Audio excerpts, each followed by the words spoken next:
నమస్కారం guys. So ఈరోజు లెక్చర్లో మనం టెక్స్ట్ ఫార్మాటింగ్ పార్ట్ 4 అయితే చూడబోతున్నాం. పార్ట్ 4లో మనకి ఏమొస్తుంది అంటే టెక్స్ట్ షాడో. షాడో అంటే ఏంటంటే నీడ. ఒక టెక్స్ట్కి మనం నీడ కూడా ఇచ్చుకోవచ్చు. ఇది చాలా ఇంట్రెస్టింగ్ ఉంటుందండి ఈ యొక్క లెక్చర్ అన్నది. సో కొంచెం వినండి. టెక్స్ట్ షాడో అంటే మీకు ఆల్రెడీ చెప్పినట్టు టెక్స్ట్ యొక్క నీడ. ఓకే, దాని యొక్క ప్రాపర్టీ నేమ్ వచ్చేసి సేమ్ అండి, టెక్స్ట్ షాడో అని ఉంటుంది. టెక్స్ట్ షాడోకి 4 వాల్యూస్ ఉంటాయండి. ఓకే, 4 వాల్యూలు ఉంటాయి. ఓకే, ఫస్ట్ వాల్యూ వచ్చేసి మన నీడ రైట్ లెఫ్ట్ మూమెంట్, అంటే రైట్ సైడ్ పెట్టుకోవాలా లెఫ్ట్ సైడ్ పెట్టుకోవాలా, ఎంత రైట్ పెట్టుకోవాలి ఎంత లెఫ్ట్లో పెట్టుకోవాలి అన్నది ఫస్ట్ వాల్యూ అండి. సెకండ్ వాల్యూ వచ్చేసి పైకి కిందకి మూవ్ చేసుకోవడానికి, అంటే మీరు రైట్ సైడ్ పెట్టారనుకుందాం, రైట్ సైడ్ కొంచెం పైకి పెట్టాలా లేకపోతే కొంచెం కిందకి పెట్టాలా, ఆ పైన కింద మూమెంట్ ఉంది చూసారా, ఆ నీడ ఎక్కడ పెట్టాలి పైకి కిందకి మూవ్ చేసుకోవడానికి మనం ఇది వాడతామండి. మోస్ట్లీ మనం ఈ రెండు పిక్సెల్స్లోనే వాడతాం. ఇది పిక్సెల్లోనే వాడతాం, ఇది కూడా మనం పిక్సెల్లోనే వాడతాం. ఓకే, ఎవరికైనా పిక్సెల్స్ అంటే ఏంటో తెలియకపోతే నా సిఎస్ఎస్ యూనిట్స్ చూడండి, పిక్సెల్స్ అంటే ఏంటో అర్థమవుతుంది. ఇప్పుడు థర్డ్ వాల్యూ వచ్చేసి నీడ బ్లర్నెస్ అండి. బ్లర్ అంటే ఏంటి అంటే మసకగా మనం చేయడానికి నీడని ఎప్పుడైతే మనం మసకగా చేస్తామో అది కొంచెం ఇంకా బాగా కనిపిస్తుందండి. ఓకే, ఆ బ్లర్నెస్ని చేయడానికి కూడా మనం పిక్సెల్స్లోనే వాడతామండి. ఓకే, ఫోర్త్ వాల్యూ వచ్చేసి కలర్, అంటే ఏ రంగులో కావాలి మీకు, రెడ్ పెట్టుకోవచ్చు, బ్లూ పెట్టుకోవచ్చు. మీరు ఆల్రెడీ సిఎస్ఎస్ కలర్స్లో చూశారు, ఆ రంగులన్నీ ఇచ్చుకోవచ్చు. సో ఈ 4 వాల్యూస్తో ఇది ఆప్షనల్ అండి. థర్డ్ వాల్యూ మీరు ఇచ్చుకోవచ్చు, ఇచ్చుకోకపోవచ్చు, ఆప్షనల్ వాల్యూ. కానీ ఫస్ట్ సెకండ్ థర్డ్ ఈ యొక్క ఫోర్త్ ఖచ్చితంగా ఇచ్చుకోవాలండి. ఓకే, అలాగా టెక్స్ట్కి మనం నీడను పెట్టుకోవచ్చు. ఓకే, ఎలా పెట్టుకోవచ్చు అన్నది నేను ఒక ఎగ్జాంపుల్తో చూపిస్తాను. ఇక్కడ నేను ఏం రాసుకున్నాను, జూమ్ చేస్తాను. హాయ్ హౌ ఆర్ యూ అని రాసుకున్నాను. ఇప్పుడు మీరు చూసుకుంటే ఇక్కడ జస్ట్ ఒక డివ్ క్రియేట్ చేసుకుని హాయ్ హౌ ఆర్ యూ అని రాశాను, అంతకుమించి ఏం లేదు. ఇక్కడ నేను ఎక్స్టర్నల్ ఫైల్ వాడుతున్నాను. ఓకే, క్లాస్తో సెలెక్ట్ చేసుకున్నాను. ఎలా తెలిసింది మనకి, డాట్ పెట్టాను కాబట్టి. ఓకే, సో ఇప్పుడు క్లాస్ సెలెక్టర్తో చేసుకుని ఇక్కడ మీరు జస్ట్ టెక్స్ట్ షాడో అని ఇస్తే సరిపోతుంది. ఓకే, టెక్స్ట్ షాడో అని ఇచ్చి ఫస్ట్ వాల్యూ ఏం చెప్పాను, ఒక నీడ రైట్ టు లెఫ్ట్ మూవ్ అవ్వడానికి మనం ఫస్ట్ వాల్యూ ఇచ్చుకుంటాం. ఫర్ ఎగ్జాంపుల్ 10 పిక్సెల్ ఇచ్చాను. ఓకే, సెకండ్ వాల్యూ దేనికని చెప్పాను, పైకి కిందకి మూవ్ అవ్వడానికి అని చెప్పాను, దీనికి కూడా 10 పిక్సెల్ ఇచ్చుకుందాం. మూడోది ఏంటి, బ్లర్నెస్, ఆ బ్లర్గా రావాలి నాకు అని అనడానికి ఇచ్చుకుంటామని చెప్పాను. బట్ ప్రస్తుతానికి అది ఆప్షనల్, అంటే ఇచ్చుకోవచ్చు, ఇచ్చుకోకపోవచ్చు. ఇచ్చుకోకపోయినా మనకి పోయేదేం లేదు. సో ప్రస్తుతానికి నేను ఇవ్వట్లేదు, దాని బదులు నేను రెడ్ అని ఇస్తున్నాను. ఓకే, సో ఇప్పుడు అవుట్పుట్ చూద్దాం ఏమొస్తుందో. ఓకే, ఇప్పుడు నేను రిఫ్రెష్ చేస్తే చూసారా ఏమొచ్చింది, దీని నీడ ఇది హాయ్ హౌ ఆర్ యూ అని వచ్చింది. ఎందుకు అంత కిందకు వచ్చింది అంటే మీరు ఏం వాడారు, 10 పిక్సెల్ వాడాం. సో ఏమవుతుంది, ఇటు సైడ్ నుంచి 10 పిక్సెల్, పైనుంచి 10 పిక్సెల్ వచ్చింది. ఇంకొంచెం నాకు పైకి కావాలి అంటే పైకి కిందకి ఏది ఇది ఒక 5 పిక్సెల్ ఇచ్చుకుంటాను. ఇప్పుడు చూడండి ఏమవుతుందో. రిఫ్రెష్ చేస్తే చూసారా కొంచెం పైకి వెళ్ళింది. ఇప్పుడు మీకు నీడలా అనిపిస్తుంది కదా కొంచెం. అలాగ మీరు ఏదైతే టెక్స్ట్ ఉందో ఆ టెక్స్ట్కి నీడనిచ్చుకోవచ్చు. ఇప్పుడు నేను బ్లర్నెస్ ఇస్తాను, చూడండి ఎంత బాగా కనిపిస్తుందో అది మనకి. బ్లర్నెస్ అంటే ఏంటి, అది ఆ నీడ ఏదైతే ఉందో అది మసకగా అవ్వడానికి. సో ఇప్పుడు ప్రస్తుతానికి ఒక 10 పిక్సెల్ ఇస్తున్నాను. ఈ 3 మనం పిక్సెల్స్లో వాడుకోవచ్చు. ఇప్పుడు చూడండి ఎంత అద్భుతంగా వస్తుందో మనకి.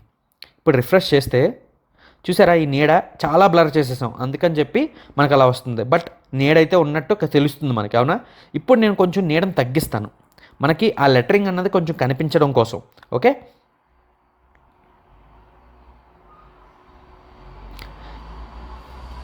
ఇప్పుడు నేను రిఫ్రెష్ చేస్తాను, చూడండి ఎలా వస్తుందో. చూసారా మనకు తెలుస్తుంది. ఓకే, ఆ నీడ దీంది, ఈ నీడ దీంది అని తెలుస్తుంది. ఇంకా మీరు కొంచెం తగ్గిస్తే చూడండి 2 పిక్సెల్ ఇస్తాను. 2 పిక్సెల్ ఇస్తే కొంచెం ఇప్పుడు చూసారా దీని యొక్క అది మసకగా ఉంది, కానీ దీని నీడ అని తెలుస్తుంది, అవునా. ఇంకొంచెం మనం తగ్గించుకుంటే దీన్ని 10 పిక్సెల్ ఇచ్చాను కదా, దీనికి కూడా 5 అని ఇస్తాను. అప్పుడు ఎగ్జాక్ట్గా మనకి మ్యాచ్ అవుతుంది. సో అలాగ మనం ఈ నీడ అయితే ఇచ్చుకోవచ్చు అనమాట. ఓకే, నార్మల్గా మనకి బాగా కనిపించడం కోసం ఎలా ఇచ్చుకుంటాము అంటే 2 పిక్సెల్, అంత ఎక్కువ పిక్సెల్ పెట్టుకోమండి ఈ మూమెంట్ కోసం. ఎందుకంటే నీడ అన్నది ఏంటి, జస్ట్ వెనకాల వస్తుంది, అవునా. సో 2 పిక్సెల్ అన్నీ 2 పిక్సెల్ పెట్టుకుంటే చూసారా మనకి నీడ అని తెలుస్తుంది. ఇది కొంచెం పెంచుకోవచ్చు కావాలంటే ఈ బ్లర్నెస్ అన్నది.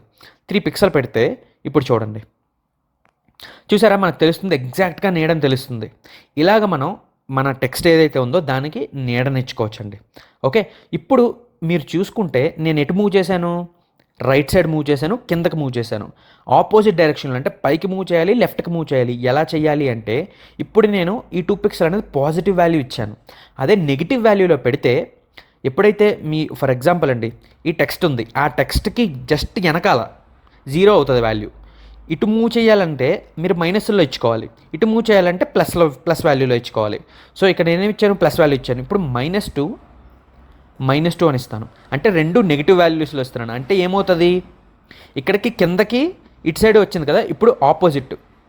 అంటే ఇప్పుడు నా టెక్స్ట్ ఏంటి? ఇప్పుడు ఇక్కడ సూర్యుడు ఉన్నట్టు అనమాట. ఇక్కడ సూర్యుడు ఉంటే ఏమవుతుంది?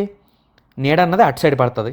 అదే ఇందాక ఇచ్చుకుంటే మైనస్లు తీసేసి ప్లస్ ఇచ్చుకుని చూసుకుంటే సూర్యుడు ఎక్కడ ఉన్నట్టు? దీని పైన ఉన్నట్టు. అప్పుడు నీడ కిందకు వస్తుంది కదా. అలాగా ఏ డైరెక్షన్లో కావాలంటే ఆ డైరెక్షన్లో మీరు నీడనిచ్చుకోవడానికి మనం ఇదైతే వాడతామండి, టెక్స్ట్ షాడో అన్నది. నేనైతే ఎక్కువ వాడతానండి టెక్స్ట్ షాడో, ఎందుకంటే నా టెక్స్ట్ కొంచెం అందంగా కనిపించడానికి. ఓకే. మీరు ఇలాగే కాకుండా ఫర్ ఎగ్జాంపుల్ కలర్ పెట్టుకోవచ్చు. ఓకే. టెక్స్ట్కి నేను కలర్ వైట్ అని ఇస్తాను. చూడండి ఏమవుతుందో. వైట్ అని ఇస్తే నా బ్యాక్గ్రౌండ్ కూడా వైట్ ఉంది కాబట్టి చూడండి, చూసారా నాకు ఎలా కనిపిస్తుందో? బ్యాక్గ్రౌండ్ కూడా వైట్ ఉంది, కాకపోతే నా నీడ వల్ల అక్కడ నాకు టెక్స్ట్ ఉంది అని తెలుస్తుంది. చూసారా ఎంత ఇది ఒక డిఫరెంట్గా ఉంది, అవునా? కొంచెం అందంగా డిఫరెంట్గా ఉంది. అలాగా మీరు టెక్స్ట్ షాడో ఇచ్చుకుంటే కొంచెం నాకు మోడర్న్గా కనిపిస్తుంది అనమాట నా వెబ్సైట్ అన్నది. ఓకే. అలాగే మీరు కలర్ కూడా ఇచ్చుకోవచ్చు. కలర్ ఇచ్చుకుని ఏది కావాలంటే అది ఇచ్చుకోవచ్చు. ఒకవేళ మీరు ఇక్కడ చూడండి, నేను 0 పిక్సెల్ అని ఇవ్వాల్సిన అవసరం లేదు. ఇది కూడా 0 ఇస్తాను. ఓకే. 0 అని ఇచ్చి ఇప్పుడు నేను ఇస్తే నా యొక్క టెక్స్ట్ ఏదైతే ఉందో అది గ్లో అవుతున్నట్టు కనిపిస్తుంది. గ్లో అంటే ఏంటి? మెరుస్తున్నట్టు కనిపిస్తుంది. చూసారా? నా టెక్స్ట్ ఏదైతే ఉందో అది గ్లో అవుతుంది, అంటే మెరుస్తున్నట్టు కనిపిస్తుంది. అది మీకు బ్లాక్ కూడా ఇస్తే చూడండి, నేను ప్రస్తుతానికి బ్లాక్ అని ఇస్తాను. ఏం కలర్ ఇవ్వకపోతే మీకు చూడండి గ్లో అవుతున్నట్టు కనిపిస్తుంది అనమాట. చూసారా? నా టెక్స్ట్ ఏదైతే ఉందో అది మెరుస్తుంది, గ్లో అవుతుంది అన్నట్టు అనిపిస్తుంది కదా. సో అలాగా ఎందుకు అలా ఎఫెక్ట్ కనిపిస్తుంది అంటే మనం దీన్ని ఏం చేసాం? 0 పెట్టాం. 0 పెడితే నీడ ఎక్కడ వస్తుంది? ఎగ్జాక్ట్గా దాని వెనకాల వస్తుంది. వెనకాల వచ్చినప్పుడు మనం ఏం చేస్తున్నాం అంటే సింపుల్గా దాన్ని బ్లర్ చేసి నేను కలర్ ఇచ్చుకుంటున్నాను.